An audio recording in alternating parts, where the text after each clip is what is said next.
every week I see the amount of views on our videos, and the top 10 list is always the highest one, right? Everybody wants to know who's in the top 10.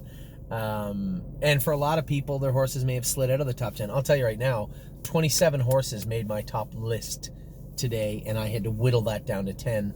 And I said to myself, I'm going to do it no matter what today. And I did. I'm looking at 2 horses that won their sets that didn't make it on this list. A number of horses that were second and third didn't make it on this list. The horses in my top 10 either won convincingly, looked impressive, or just surprised the hell out of me.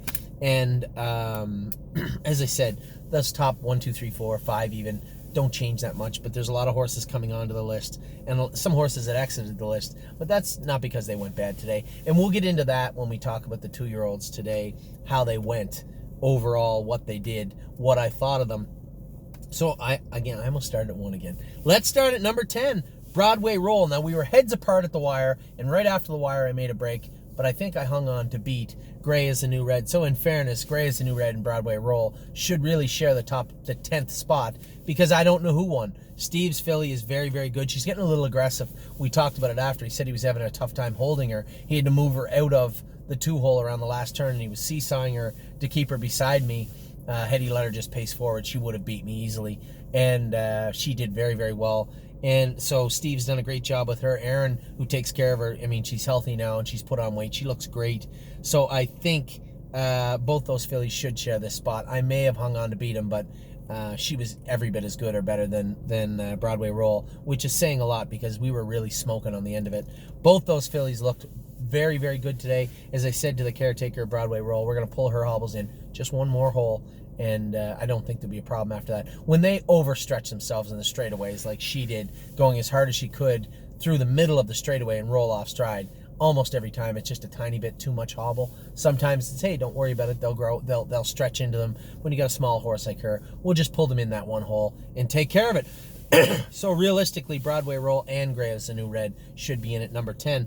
Number 9 is Fox Valley Britska. One is set on Wednesday, one is set today. He's still an ornery little bugger that doesn't want to do his work properly, but as I said to James, don't worry, we'll wear him down. He's sound now, he's trotting good. He just sat on the outside the whole way, wore me down with Let's Roll On. Let's Roll On wasn't trotting good today, but he did his job very, very well. If you'll note, and I know Johnny might because he pays attention to this stuff, I pulled up right before the set started and I took the head pull and the Murphy blind off of Let's Roll On. When we can start taking gear off of horses and they're still trotting fast, that's a good thing. And we were trotting right along today. I think we went a mile right on 35 with Britska, who was out the whole way. Let's Roll On, who was working as hard as he could. There was a couple more horses in there that did very well. But Fox Valley Britska, one is set Wednesday, one is set today. Definitely deserved to be on this list, especially since where he came from. So Fox Valley Britska comes in at number 9. Number 8, I'm a Lovely Lady. One My Heart Hanover didn't make the list this week. I was second over, and if you listen to the video, I said, geez, you know, she's not comfortable today. Not sore or anything like that. She was sucking wind a little bit. She was horsing a little bit. Just wasn't her day, but I was so impressed around the last turn. She kept her composure. We gapped off where she would usually get excited and end up making a break. She allowed me to coddle her a little bit, back her off. She was flying on the end of it, but I couldn't get to I'm a Lovely Lady. She was really, really good. And James had a horse in there, too, that was trotting very, very good at the wire. Iglair AM was trotting great at the wire. Us three were right across the track, but I'm a Lovely Lady did win that set and looked very, very good doing it. Very impressed with the way this filly has been carrying herself the last little while. Number 7, Momo. Momo I haven't gone with in a while. I laughed at Mario pulling up. He come off the rail with Set the Mood, and I shot through and beat him. Now, that set went a little more than we should have, and we talked about it after. It's not the end of the world. Set the Mood needs to hang out. You'll see horses like Set the Mood not beat 2:30 for the next 5 weeks. And that's why I don't ever worry about the time. I know you guys want to know the times. Just watch the training videos. I can make up a time. You know, I can have a timer start and make up a time and tell Curtis to put that time in. Why? At the end of the day, I want to see how the horses are handling themselves on the track. I will tell you that set went a little faster than I would have liked, and I think we're going to back them up towards 236, 237 for the next few weeks. Set the Mood is not the soundest horse in the world, but he is tough, and he knows how to win. He wants to win. Mario drifted off the rail, and I shot through and beat him. I said, hey, you got to protect the rail. We were laughing about it, but both those horses were very good today. Set the Mood and Momo. Set the Mood is just tough.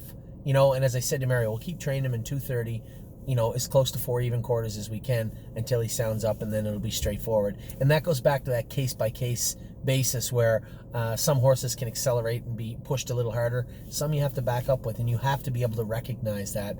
And I think Set the Mood, his demeanor on the track and how content he is to work, don't take that for granted. And I think Set the Mood will just back him up and keep him comfortable for the next 4 or 5 weeks. He was very good today, but I did beat him with Momo, and she was extra good also. You'll see in the mile, I hate when horses do this. They'll clear to the lead, and then they'll hang, and I chased her and made her do her work into the backstretch, pulling up way over by the far turn, and that's what I want to continue to do with Momo. She did everything we asked her to do today and did it rather well. Number 6, Holy Chick. Every week she could be 1 through 5 or 6. Holy Chick is a statue near the top every week. And Steve was right. He came to me. So Stacy Hanover's number 5. And Stacy Hanover and Holy Chick were noses apart at the wire. I did hang on, but Steve was right. If he just kept coming with Holy Chick in the last turn, he would have cleared me because I wasn't going to put Stacy Hanover on the run. He sat outside with Holy Chick, and then I come back on and beat him at the wire. But both Stacy Hanover and Holy Chick were tremendous today. Holy Chick is good every week. Stacy Hanover is making her way into that, hopefully that mainstay position where she's a little bit better and better every week. And hopefully this was a start for her ascent up the ranks. But number 6, Holy Chick. Number 5, Stacy Hanover. Both those filly deserve it. Now, none of you, not one human being could ever guess number 4 is number 4. No one. I don't care who you are. There's no way you looked at our roster and said, oh, that horse could be number 4. Never. It would never happen. This was a filly that had been making breaks, but we had said she doesn't have to be ready till later on. You guys might be figuring it out now. And I also made a promise to everybody last time she went, there would be some significant changes made, and the horse you saw the other day was not going to be the horse you saw next time. I made that prediction 2 weeks ago in the drone. Jazzy Judy was lost for months. Ignorant, rude, throwing herself, making breaks, just being bad. And I don't mean bad on the track. Well, she was bad on the track, but just being bad. And I had said last week, we're going to change her bit, we're going to change her bridle, we're going to take all the boots off her, we're going to put the hobbles off on her. I trained her in 42 on Wednesday. She looked good. She looked really good today. 1 mile and 36, but watch the last 8th, and you'll see what I'm talking about. This is a filly that is one of 29 eligible to the entire staking program in Delaware. You have 2 divisions of 10 or 20, I believe, and a final for 100 in Harrington, Delaware. Then you have 2 divisions for 10 or 20 and a final of 100 in Dover, Delaware. And the only horses allowed to enter into that program are 29. 29 trotting fillies. Not a strong division as far as breeding goes. Jazzy Judy looked as good as anybody did today, I would say. And she was comfortable, but she was strong. When we came out of the last turn, there was a pacer had me collared, and she put her away. And we were flying. It was Keystone Raven came on the outside, and she's not a first over type filly, but James said, I was getting muddy and I just come with her, which I guess is a fair reason, especially when Jazzy Judy's on the front. He never thought that was going to happen. He had me beat coming out of the turn. I gave Judy her head and swatted her on the tail, and she was gone. And Jazzy Judy belongs at number 4 today. Isn't that she's there? She belongs at number 4 today. But probably the most impressive mile. This was a horse I told you guys looked pathetic 2 weeks ago, and I said you're going to see a significant change in Jazzy Judy the next time she comes out. It will not be the same Jazzy Judy, and even I couldn't imagine there would be such a transformation from one drone day to the next. Just 14 days, we went from, we got to do something with this filly, to, oh my God, how, she looked amazing. Jazzy Judy belonged at number 4 today. Take your time to watch the mile and a half. Watch the entire drone session of Jazzy Judy, the last one of the day as it's starting to get muddy. She was a beast today. Easily number 4 and belonged at number 4. I can't wait. And people say, well, turn her out. We will. As soon as the snow goes away, we get a little grass. Jazzy Judy's going out for a month. I would say that'll be, the way the weather is, could be next week, but April 1st likely. Jazzy Judy will head out for a month. But I could not be happier with what I saw today from Jazzy Judy. Number 3, Eternity Road. You say, how does he get to number 3?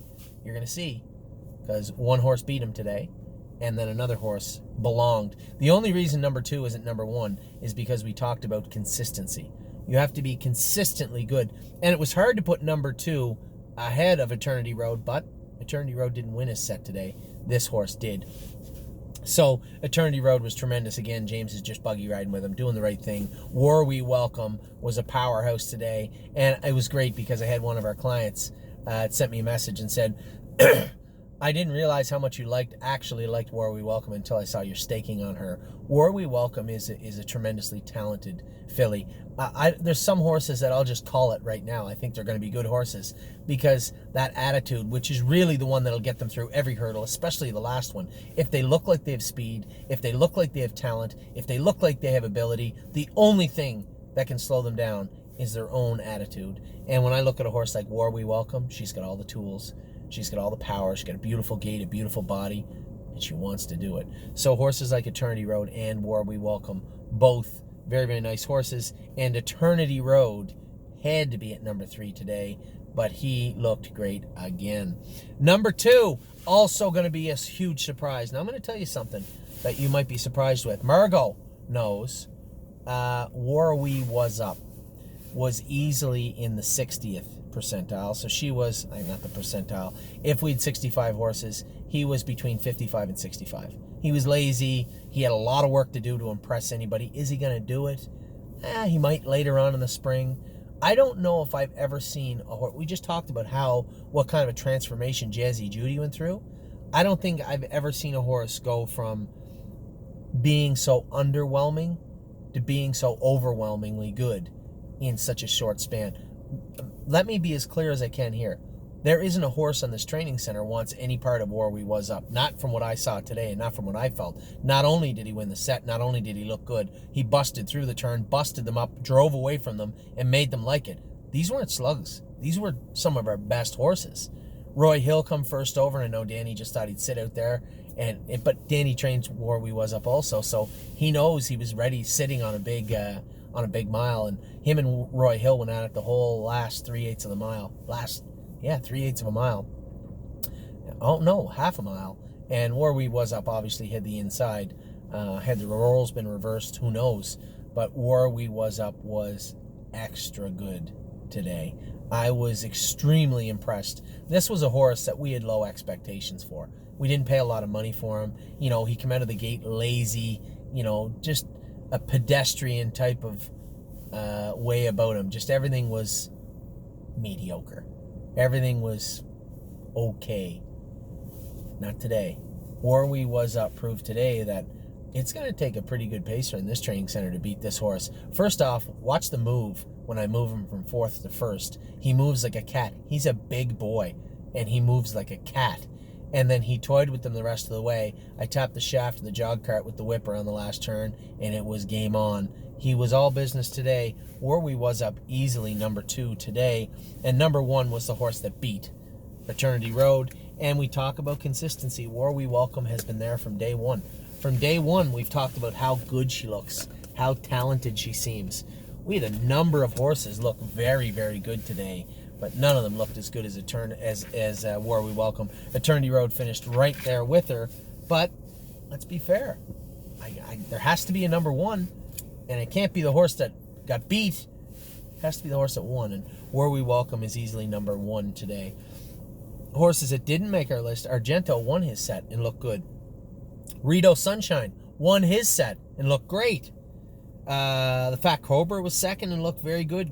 We talked about Gray as a New Red. Rose Run Why Not looked fantastic today, finishing second. She didn't make the list. Won My Heart Hanover. You guys know how biased I am towards her and how much I love her. She didn't make the list. Roy Hill, first over in a huge mile. He didn't make the list, finishing second. Set the Mood finished second, didn't make the list. Keystone Raven finished second. She didn't make the list. A lot of talented horses. Go back and watch the videos. I can't wait till they put them up. I want to watch them tonight again. So that's the top 10 list. We'll get to all the babies, all the 3-year-olds, all the stables. I'm going to do the stables tomorrow because I want to see the horses race tonight. But other than that, I will be back soon. Very impressive day overall. And the babies here at Tamika.